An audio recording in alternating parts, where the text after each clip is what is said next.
Welcome to Caskets and Cocktails, Memoirs of a Cemetery Dude. Get ready for a hilarious dive into the world of death care where cemetery industry veteran Mr. Danny and his daughter Katie will answer all those crazy questions you've been dying to ask. Go ahead and pour yourself a drink, pull up a rocking chair, and get ready for some laughs because we guarantee Caskets and Cocktails will be the last ones to let you down.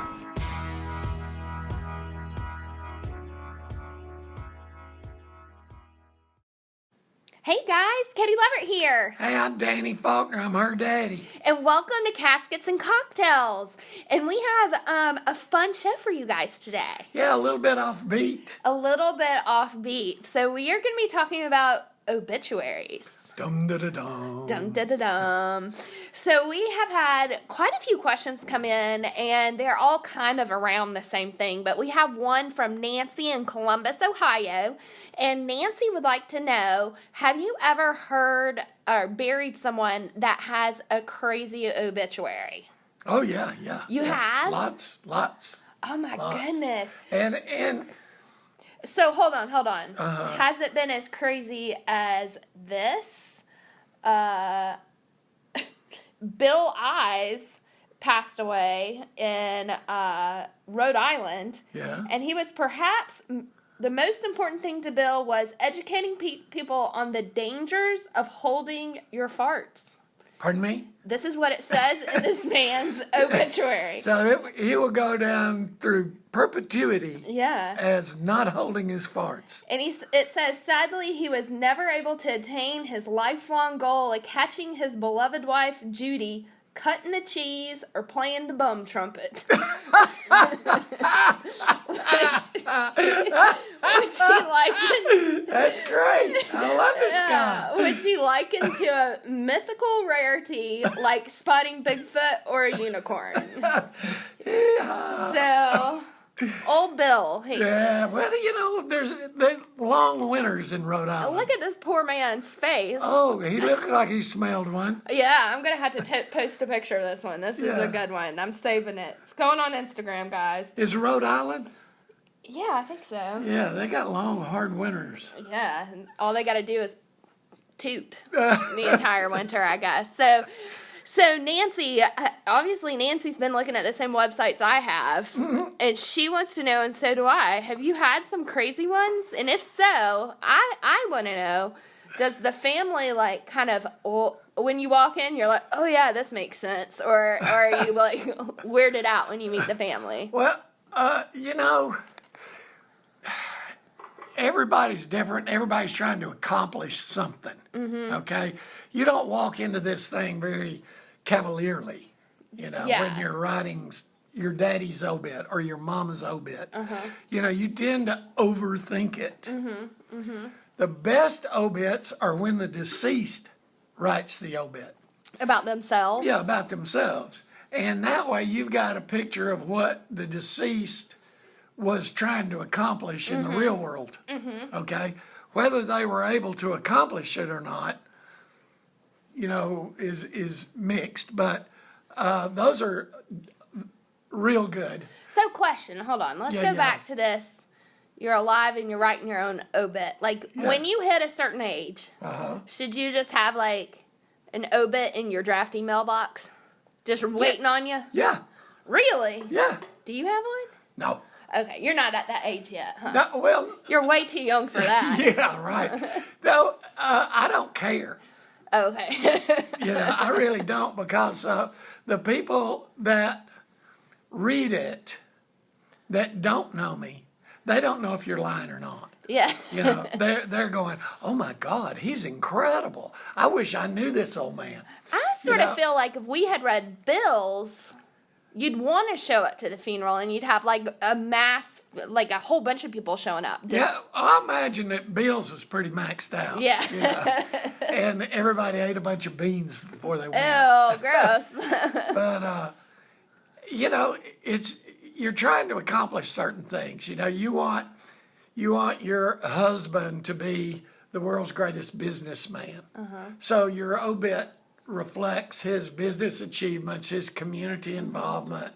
He was, in the Rotary Club, or he was in Kiwanis, or he was arrested in a Shriners party or Oh, something. man. You know, it's what you're trying to get in touch with. But like I say, the best ones are the ones written by the deceased. But the second best ones, and the ones that I always enjoy, are when the kids come in. And the kids are like millennials.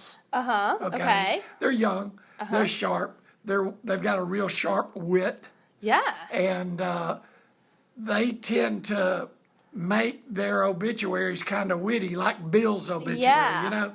And those are the good ones. Yeah. And what's neat is when you, in the South, more so than other parts of the country, you give out like, not brochures, little pamphlets. Yeah. With the decedent's picture on it. Yeah. And, you know, All the family. something like that. Yeah. And when you have an obit like that, they'll put that in, a good obit, they'll put that in the pamphlet. Right. And then you see these old sisters from church reading it, and they've got that question mark on their face. It was like, damn, what is this? I like that guy, but look at this. He actually drank beer. You know, things like That's that. funny. Well, hey, note to millennials, he gave you guys a huge pat on the back, and Yeah. I'm right on the cusp of being a millennial. What I is guess. that? A Z or an X? I don't know or what I'm like in between two generations. Oh, But that's gotta anyway, be tough. I know. I just pretend like I'm a millennial. I'll just drink some more wine. How about that? First, learn to say it. But everybody's always hating on millennials. But there you go, Mr. Danny. Props from him. They can write an obit. Yeah. Do you think a millennial wrote Johannes from Newcastle? It says, "Ding dong, the witch is dead, but the memory of our mother lives on." From Newcastle, Delaware. Bless her heart. That isn't very nice. Well, that goes down a long, long, long way. Yeah. The worst that I can remember from recent history or more recent history was when Edgar Allan Poe died. You know, to this day, you think of Edgar Allan Poe as a drunk and a womanizer. Well, there was a literary critic that wrote his obit and talked about what a miserable drunk he was. Really? Yeah, and how he was always running around with women and all this stuff. Yeah. All of that was not true. None of it was true. Really? I Yeah. had no idea. He was actually allergic to alcohol. You're kidding. No, if he tried to drink, he'd throw up. Wow. And he was... I do that sometimes. No. Yeah, no, that's when you try to drink a case. But he and his wife had known each other all their lives, and Yeah. he was very faithful. It was Really? It was all made to make him look terrible because he was a literary genius, and this critic, who I forgot his name, was not. And so he was through jealousy, and he wrote this obit that made him look horrible, and that's coming back. Really? Yeah, like that one about Mom Yeah. and being a witch. You're seeing more and more of these kids that think that Mom treated them bad or Dad was a bad dad, and if they're paying for the funeral, they want to have say on the obit, and they can make it real bad. And that's all people will remember from now on out.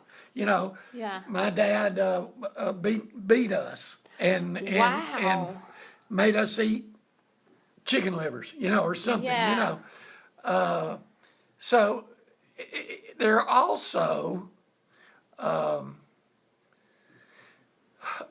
archaeologists that have found, I guess it would be called graffiti, on kings' tombs Right. that are horribly negative Really? about the king the Egyptian pharaoh that were. Did the new pharaoh put that in? He's like, oh, this one really lived too long. I'm not going to be able to be pharaoh long enough. No, what he would do is he would go around and he'd chisel off his face off of all of these things. But the workers that were building his tomb, evidently he was bad to them or whatever, and they said this guy's a real butthead, and really, you know, he walks Goodness. funny, he sings with a lisp or whatever, and but it goes all the way thousands of years. Yeah. You know, people saying bad things about people after they die. So it's really, an obituary is something that you really need to sit down and think about. Yes. Plan ahead. Yes.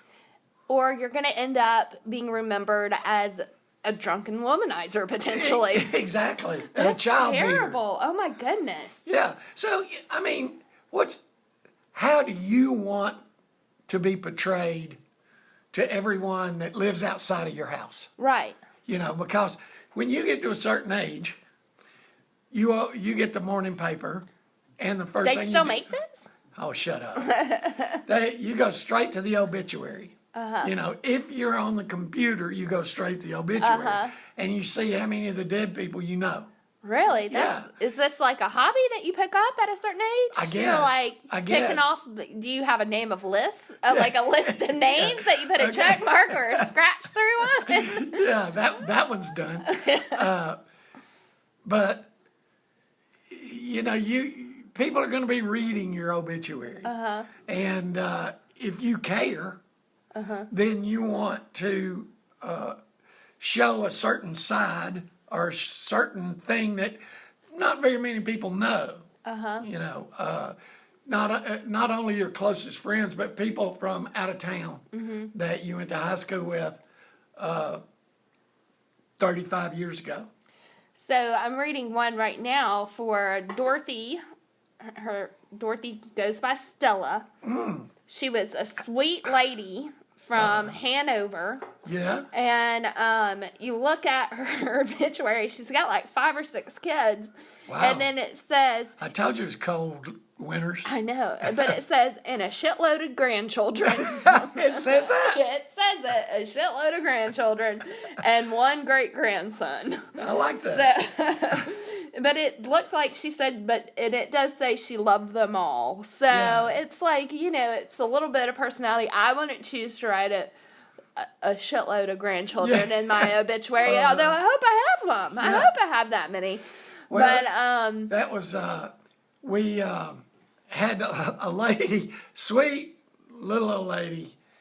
She was probably in her late 80s, early 90s or whatever, and she goes on to glory. And so kids get together, and they say that she loved, her favorite things to do all of her life was to read the Bible and go to church and show people the way God wanted you to live. I have a feeling this story's going somewhere not great. She had 16 kids. Oh! So She showed all sorts of people. she did more than go to church. Yeah. But you know, it's funny how people's perception of the dead person is. Yeah. You know, like you and your brother are going to write 2 different obituaries about me. Yeah. I'm the same guy, but they're 2 totally different Yeah. obituaries. There's totally going to be a fight. Yeah. No, not really. But don't let your mother involved. Yeah, 'cause no. She'll tell the truth. But you know, it's things. Obituaries are things that need to be discussed. Yeah. You know, Dad, what do you want on your obituary? Well, I don't want it known that your mother beats me up. Yeah. You know, I don't want it known that I'm allergic to rutabaga. You know, Oh, yeah. Stupid Yeah. stuff. Yeah. People that know me are not going to read my obituary. Yeah. You know, they're going to say, oh, look, Danny's dead. Hey, honey, Danny's dead. And they're going to take their magic marker and mark your name off. Mark my name off the list. They're like, there's one less I have to look for in the newspaper. Yeah. So, you know, if they don't know you, then they're gonna read the obit, and they're gonna call somebody that they know that knew you. Hey, did you read Danny's obituary? Yeah. Well, it says that he was a so-and-so. Yeah. Well, no, that's not quite right. Yeah. You know, and so then that's where all the gossips are. It's what I call Gladys. You remember Bewitched? I remember you calling me Gladys when I'd peep at the window and try to spy on her neighbors. That's Gladys. Yeah, from the show Bewitched. And there's all sorts of gossip and all that sort of thing. Mm-hmm. If you want to cause a lot of gossip, you have to write your own obituary. So you could really beef it up and take it in some direction, you know. Right. It's like, and my final last words are, the treasure is buried at... Oh, that's a good one. That's a really good one. So that's interesting you say that. I have a friend whose dad recently passed away, and he left her a note that he buried a bunch of money under a tree that he used to go and sit under. And she was like, what the hell is this? So somebody's going to get lucky when they buy that house. What did he do when he sat up under the tree? Thought about all the money he was sitting on, I guess. I don't know. It may have been like $34.68, you know. I mean, if she listens to this podcast, I love you. Well, now you were talking about funny obits. I used to go when we first got a computer. I went on the internet, and there was a newspaper in Alabama, and I'm not going to say the name of the town, but it's a little country town in Alabama, and they might have 2 deaths a month, you know, or something like that. And what they would do is they had death notices, not necessarily the obituary, and they were written as though you just walked into the room. Oh. And I laughed till I cried. And it's Ms. Bernice slipped and fell, and that was just the precursor to what was wrong with her. They armed her up, and they took her to the hospital just as quick as they could. And they got her there, and they checked her from stem to stern. Oh, my. And she seemed okay. And they had her keep her overnight so they could watch her in the morning. And so she was laying there in bed, and the nurse came in, and she sat up and said something to the nurse, and the nurse thought she was just fine. And she just keeled over and died. Oh, my God. That sounds like a voice-to-text that I received from some of my older relatives. It's just... Were there a lot of misspellings? Because I think I might know who wrote this. I mean, it's just... Those are real live things. I mean, you know, real people. Nothing hidden. Nothing is between you and that dead person. You know, just stark truth. That you find in small rural communities. Whether it's up north or out west or down south. I don't mean to leave out the Midwest. But those communities are honest about things, and they don't try to put on airs. Right, you know. right. The people that they brag about are generally the people that are lower on the socioeconomic scale, but have a heart as big as Texas, you know. That's awesome. Well, Nancy, I think that answered your question. Yeah, maybe. I hope so. You know, Columbus, Ohio, years ago, well, I say years ago, 20 years ago, 25 years ago, was full of wooden boats, like wooden cruisers. Okay. Old crisscross cruisers and everything. It's a neat place. Okay, cool. Well, And the Rock and Roll Hall of Fame. oh, yeah. That's right. I've never been. I might have to take a wooden boat and stop by. Yeah, go in the summer. Yeah, okay. Yeah, don't go in the winter. Well, guys, hang on for just a second, and we will be right back. I'll be here.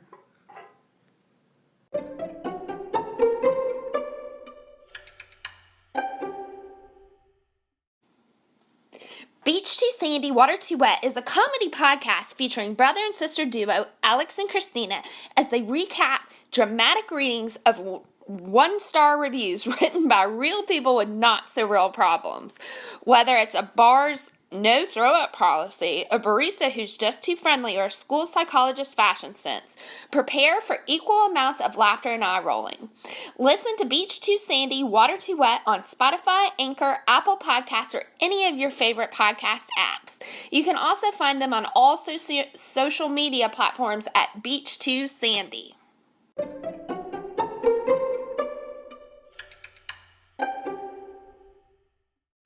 We're back. Okay. And we have a great question. Yeah? It's from Chris from Albany. Oh, Albany. I don't know if Okay. it's Georgia or New York. Albany is New York. Albany is Georgia. So we're going to go with Albany. Okay. We're going to guess. Sure. But Chris in Albany, he wants to know, do people prepay for their funerals? And I thought this would go along with the other one because we talked about how people sometimes pre-write their obits. Yeah. So that's why I picked this question out. Ah, okay. Yes. All right. So do they prepay? Do people prepay? Well, thankfully, yes. I mean, that's what I do for a living. Yeah. I sell prepaid funerals, prepaid cemeteries, and thankfully they do. Yeah. Now, it's not the easiest thing in the world to do, to talk to folks about their funeral. Yeah.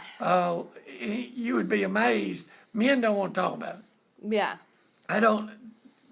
If this is going to happen, she's going to have to do it. I'm not going to have anything to do with it. It's because she's really hoping he dies first and she gets the life insurance, right? Well, you know why? You know why men die first? Why? Because they can. It's the only thing they can do. But what is on the flip side of that? First of all, when people pre-need their funerals or their cemeteries, they can set it up. They can write down exactly what they want.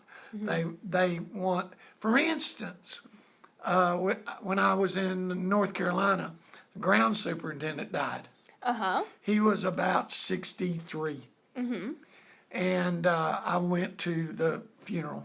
It was pretty big. And so we all sit down, and the preacher's sitting up there, and then all of a sudden you hear the lead in to Voodoo Child. Oh, yeah. And, I think we talked about that. Yeah, that's so, pretty awesome. You know, he personalized it. Yeah. He wrote the music he wanted. He wrote who he wanted to stand up and say something about him. Yeah. And, What if just they all were that- like, no thanks? Well, I don't know. That'd be awkward. I guess. I guess do you pre-ask somebody? Sure. Like, when I die, will you talk at my funeral? Yeah, and say something nice. Yeah. But Can I proofread your script? but conversely, I bet it's happened 1,000 times where the family gathers, Mama died. She told the family forever that she wanted to come to our funeral home. She's already took care of everything. She took care of everything. You don't even have to take care of nothing. I took care of everything. Uh-oh. So Mama dies, and they're all kind of smug about it. You know, well, she's already picked everything out. Well, no, she didn't. She bought a single cemetery space. So when your daddy dies, he's going to have to buy a cemetery space. Oh, man. And she didn't buy nothing. Oh, man. And so, well, let's go pick out what you think she'd like. So 45 minutes turns into 4 hours. Yeah. And finally you get through and they say, well, now how much is this going to cost? And you say, well, it's going to cost about $13,000. Oh, dear God. That's exactly what they say. And they say, well, we don't have that kind of money.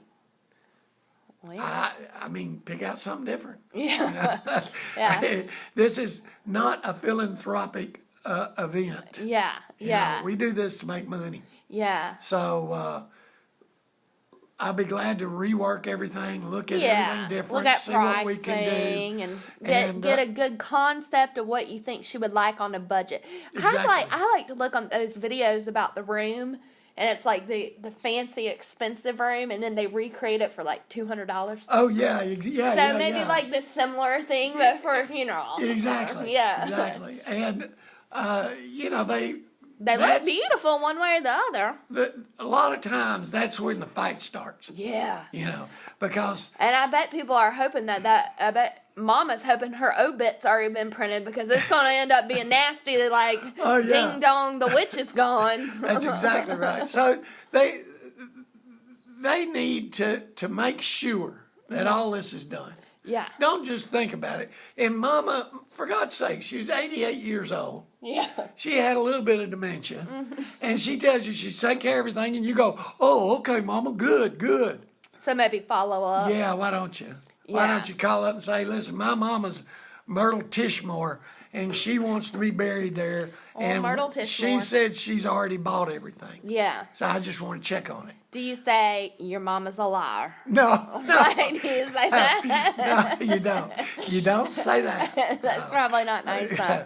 Your mama lied. Yeah. No, you just say, first of all, you want them in there. Yeah. You say, you need to come in and let's go through this together. Sit down. And so. It's not the kind of news you want to hear over the phone. No, No. Boy, did your mama fool you. You think you're a fool. Wait till your daddy dies. Oh, He's my really gosh. going to be fooled. Oh, my gosh. But that's some of the weird things that go on. Well, I think we've learned a lot in today's episode. You do? Yeah, I do. So, number one, pre-write your obit. Yeah. Or get to be good friends with a millennial that can take care of it. Hopefully your grandchildren will be of age. Yes. And hopefully you have a shitload of them. Yeah, exactly. And that must be a big up north. Yeah. So, I mean, does that take like a 7-seat van? I don't know. 15-passenger van? I don't know. I didn't want to. They didn't mention it in the obit. I got you. Well, so we learned that number one, write your obit. Yeah. Number two, try to prepay for your funeral expenses. If you love your family and you don't want them breaking out in fist fights in some random dude's office. Hey, I'm not random. I mean, well, to these people you are. Oh, yeah. If you don't want your family breaking, pay for your stuff ahead of time. Sure. You do you. If you want to pick it all out, you pay for yourself. Or if your crazy old mama tells you that it's paid for, follow up. Just make a phone call. Believe me, I'm calling tomorrow about you. You worked there. The secretary will be like, excuse me?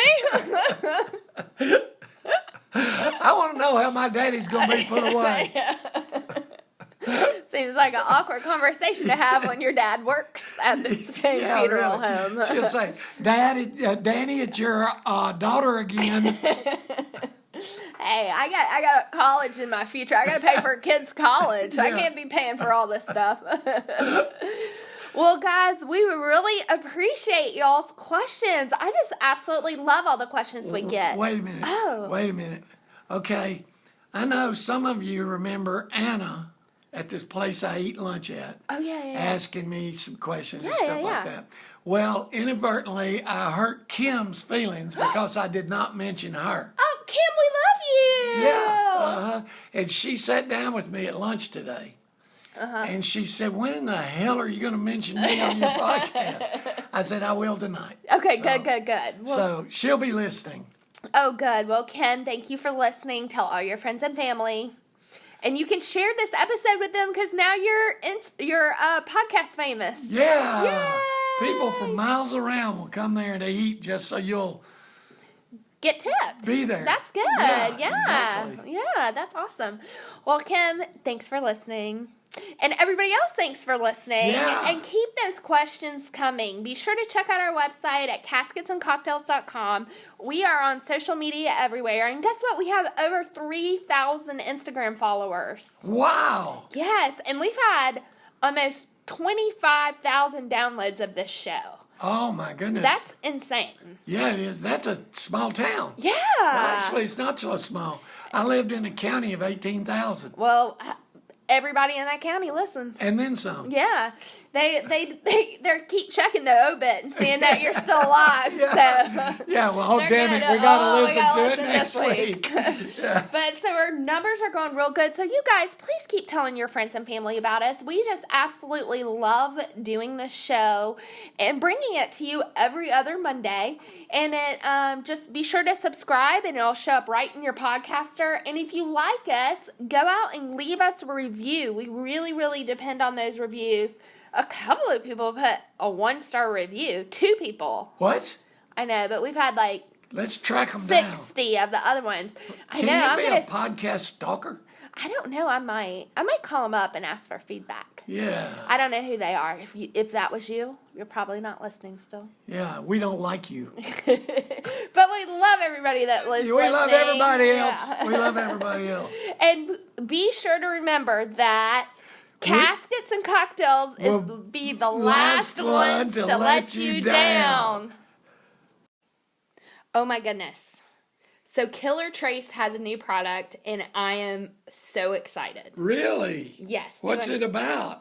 It is a product, it's called the True Detective Kit, and it is specifically for parties or meetup events or big groups. I mean, it looks amazing. It's like a giant evidence box, and it has all the stuff you need to throw a crime-minded solving party.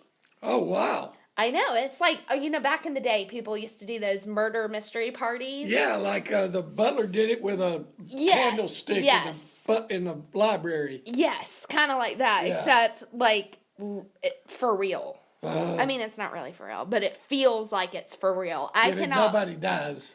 I mean, not okay, for good. real. That's not good. for real. That's a plus. I cannot wait to do this with my girlfriend. Repeat customers. Yes, that's true. It's a bad idea to kill off your own customers, right? Yeah. Well, you guys go out and check out Killer Trace. Be sure to get your True Detective Kit today and use code CAC2018. That's code CAC2018. We love Killer Trace. I know you guys will too. Oh, yeah. All you got to do is try it once and you're hooked. Absolutely.